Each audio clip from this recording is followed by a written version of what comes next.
A man is dead following an overnight shooting in Rockford. What police are saying about the third shooting in the past 3 weeks.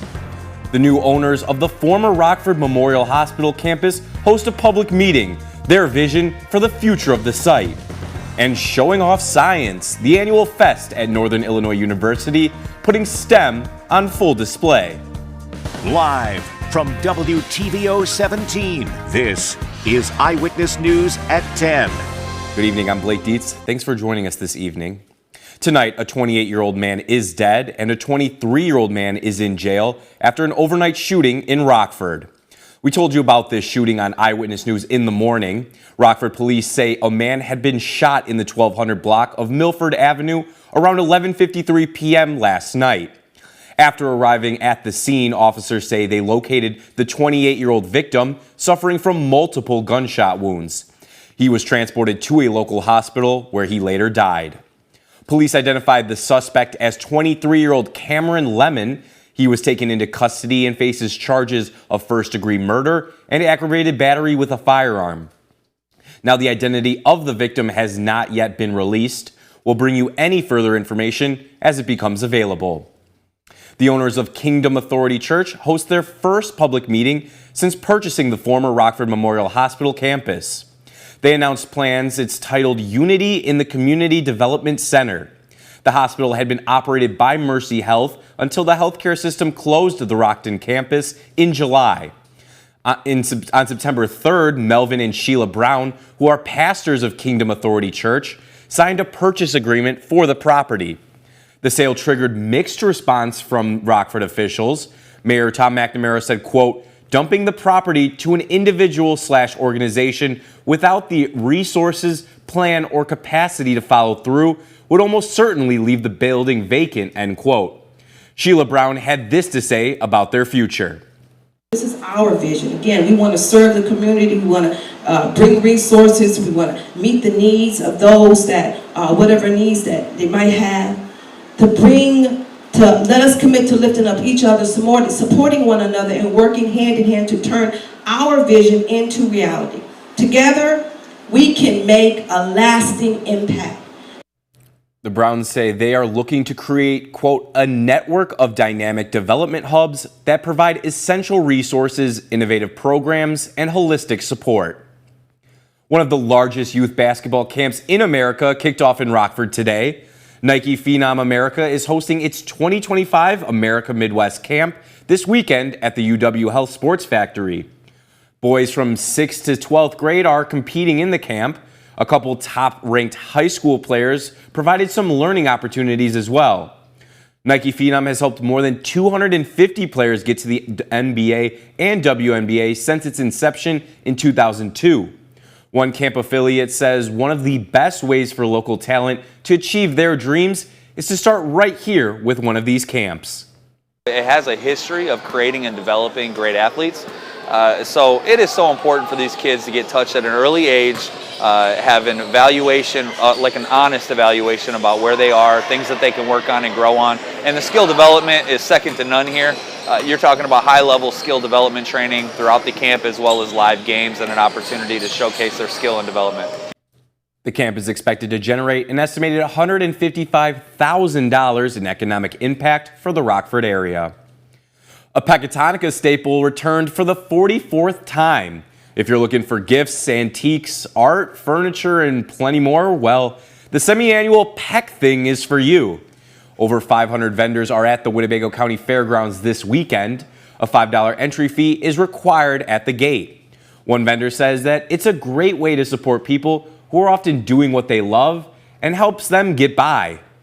Being in nursing, sometimes I would call my little side jobs mental health breaks from the grind of nursing, and so I've always made like jewelry and stuff and sold it to coworkers, and so it's always been there. If you're trying to go to Peck Thing, the event runs from 8 a.m. to 4 p.m. tomorrow. Science, technology, engineering, and mathematics took center stage on NIU's campus. The university hosted its 16th annual STEM Festival earlier today. Eyewitness News reporter Stephen Lewandowski was there. He shows us what makes the experience so impactful for students. The hours and hours spent in the lab, both running design, simulations, and manufacturing, it feels so validating to see, especially our young future engineers, get in that car and think this is the coolest thing ever. The 16th annual STEM Festival at NIU was host to a wide array of exhibits free to the community. Allie Coker is the aerodynamics lead for Husky Motorsports. For her, she always wanted to be a part of the festival. I attended last year as a student just to see what it was all about because I saw the advertising and it's like, I love STEM, especially as an engineering student. Being part of Husky Motorsports' Formula SAE Club, Allie gets firsthand experience in her field. I actually found out about our Formula SAE Club from one of my friends. I was part of Super Mileage and I was really looking for a more of a hands-on approach, especially in manufacturing. And I just fell in love with being able to see your designs go through, get manufactured, and actually be able to see the car run. Allie and her team were able to hit the track this past August for the club's first time in 7 years, and the occasion had more to offer than just seeing their car on the track. It was a great experience for the team, both for the car and networking with the professional development side as well. For Dr. Kristen Brinteson, that's what STEMFest is all about. They're having an opportunity to talk to some of the potential companies that they might be working for or working with in the future. Reporting in DeKalb for your home team, I'm Stephen Lewandowski. Top administration officials, including President Trump, are slated to speak at tomorrow's memorial service for Charlie Kirk in Arizona. After the break, the latest on what precautions are being taken and why security is so tight. Our high temperatures today made it only into the 70s today in Rockford. We were dealing with a few spotty showers and storms, but that wasn't the case for everyone. I'll let you know if that trend will continue as we head through the rest of the weekend, coming up in just a few minutes.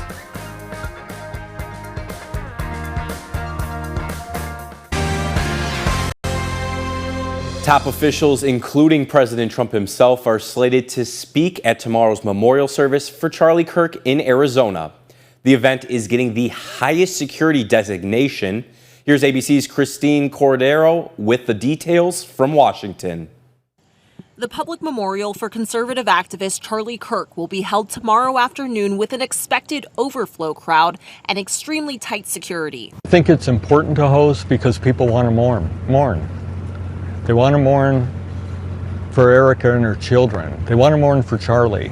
They want to mourn for our country.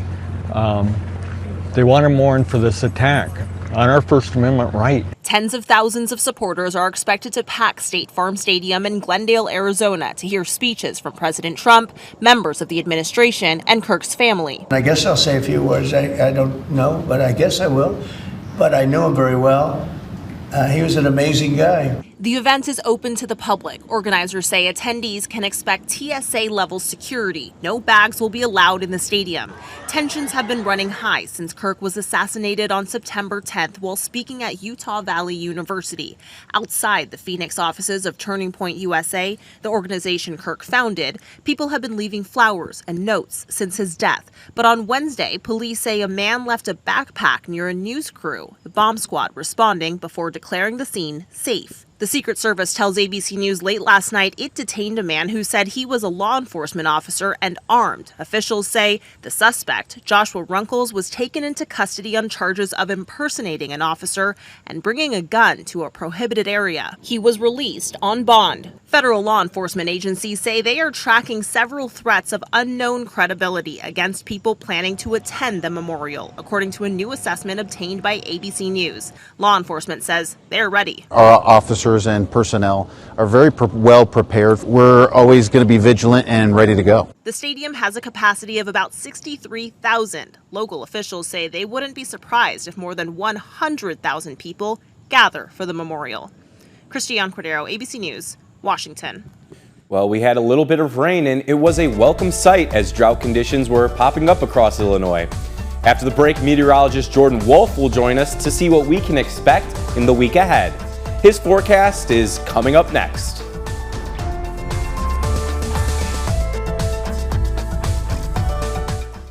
Now, your first warned weather forecast from meteorologist Jordan Wolf. Well, some locations in the statewide saw a decent bit of rainfall with very isolated to widely scattered showers and storms, but it wasn't the case for everyone. In Rockford, we only picked up a trace amount of rain, and that came early this morning. And a few other locations saw even between a quarter and half of an inch of rain. 0.36 inches of rain in Rochelle, just shy of a half of an inch of rain out there in DeKalb. That all came with some of those spotty storms that rolled through, especially into the afternoon hours. And a couple of those passing just south and then to the east of Rockford, even producing some decent lightning and a couple of downbursts that were not quite to those severe limits across parts of McHenry County. Late into the evening here at the moment, many spots not seeing much of anything. Still fairly dry with many spots in the statewide, although a couple of isolated showers just to the south and southwest in the intersection of Carroll, Whiteside, as well as Ogle and Lee counties. Not much going on here this evening, but we'll likely hold on to a lot of that cloud cover through the rest of the night tonight,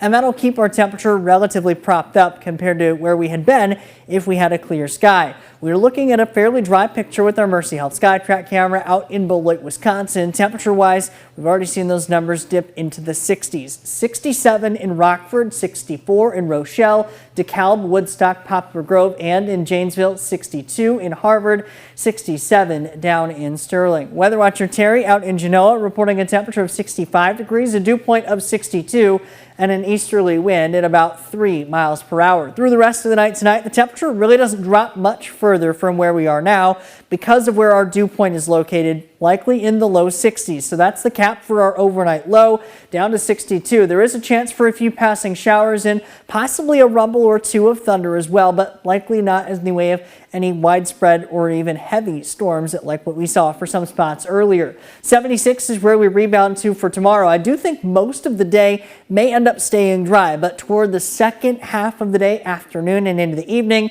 that's where we'll start to get a little bit higher coverage of a few scattered showers and even some storms. Futurecast depicting this fairly well. There's that coverage overnight tonight. Some spotty showers and a couple rumbles of thunder, especially the further south of Rockford that you go. We do look to be mostly dry, at least to start out the daytime hours of tomorrow, and that may even carry over into the afternoon, but by the late afternoon and early evening, that's where we'll start to see a few isolated to widely scattered showers begin to develop, and those could then carry over into the evening. After that, we look at the potential for some areas of fog, then going into Sunday night and into Monday. Here's a look at what we might be dealing with over the next several days as far as our rainfall coverage goes. We are not going to be seeing much in the way of that widespread or even numerous coverage of showers, but we are likely going to be in this either isolated to widely scattered category. That means that if we are going to get that isolated nature, only 20 to even maybe up to 40% of people will be seeing rain at any one given time.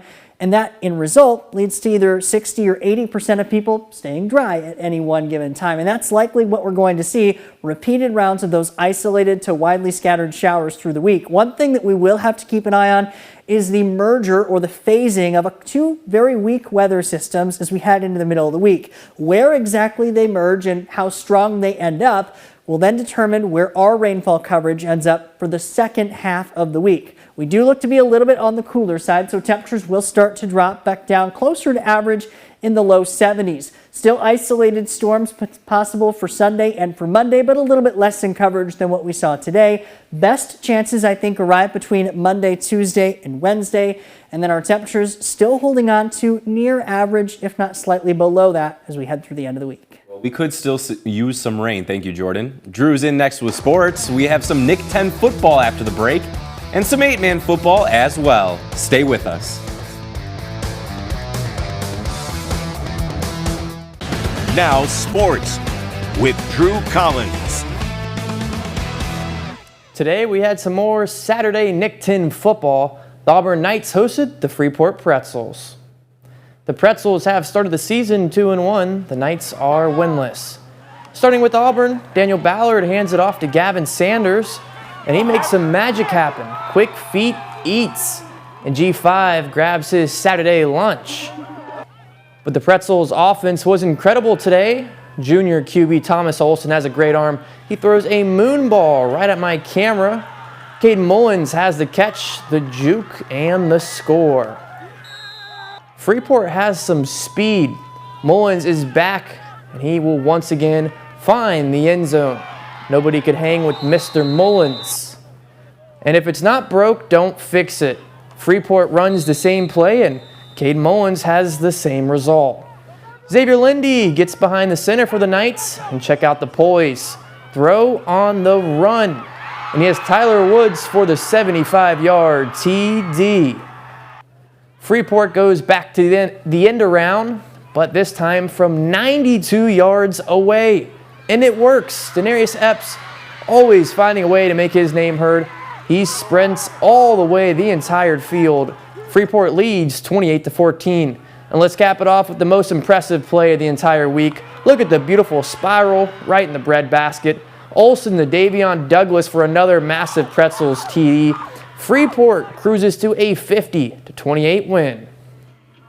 Let's go to Orangeville for 8-man football. The Broncos hosted AFC. In the first quarter, Orangeville QB Brock Comprood gets up top. He's a wide open Elwin Thom for a touchdown. Second quarter, Broncos running back Hayden Schofield takes the pitch, breaks a tackle. That is a 35-yard touchdown. He goes all the way. AFC got on the board in the second quarter. A little pass over the middle and is caught by Kyle Goldman. Goldman turns that into a 65-yard touchdown. Orangeville kept scoring. Comprood out of the rollout, drops it in the bucket to Oscar Bizzle. Orangeville won it 48-8. The Broncos are now 2-2. It's a battle of the dogs, the NIU Huskies and the Mississippi State Bulldogs. NIU kept it close in the first half. They only trailed 14-10 going into halftime. The Huskies were shut out in the entire second half, and Mississippi State tacked on 24 more points. Hale State rushed for 292 yards, gashing the Huskies' rush defense. The SEC is tough, and there's no doubt about it. The Huskies lose it 38-10. The 9th-ranked Fighting Illini faced the 19th-ranked Hoosiers. They had a great chance to go ahead in the Big Ten, but they were embarrassed. Indiana had over 570 yards and 7 total touchdowns. The Hoosiers win it 63-10. The Cubs are still in Cincinnati as the Reds fight for their playoff hopes. They're giving it all this series, and they won again today 6-3 over the Cubs. Bush and McGuire combined for the 3 runs that the Cubbies had. The series finale is tomorrow before the final 2 series of the regular season. And the White Sox drop another game to the Padres. They fall 7-3. That's sports. We'll be right back. Scattered showers and a few storms possible through the overnight hours on the First Warn Interactive Radar from Rockford Glassmore. Highest in coverage as we head beyond midnight tonight. We're likely going to be dry for at least most of the daytime hours of tomorrow, but isolated showers and a few storms return again toward the second half of the afternoon and into the evening. Air temperatures still on the cooler side compared to where we have been, remaining close to average, back to the 70s by the end of the week. Thank you, Jordan, and thank you for joining us. Have a great rest of your night.